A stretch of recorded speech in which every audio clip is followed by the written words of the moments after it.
কেমন আছো? আজ আমি আর বাবা মা যাচ্ছি ঘুরছে, ঘুরে এসছে। দাদা পড়তে গেছে, এই জন্য যেতে পারিনি। হ্যাঁ, এবার আমার মা এখন রেডি হয়ে আমরা তিনজনে যাচ্ছি ঘুরতে। আমরা ঘুরে এসে বাড়ি গিয়ে দেখি কি করা যায়। নানা কিছু বুঝতে পারছি না কি করবো। পুরো যেদিকেই রুটে চোখে যাবে সেই দিকেই যাবো আমরা। এরকম আমার মা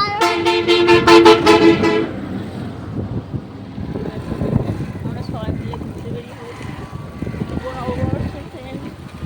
গুড ইভিনিং, সবাই কেমন আছো? আমি ভালো আছি। আমরা সবাই খুব ভালো আছি আর নতুন বছরে সবাই মিলে খুব আনন্দ করছি।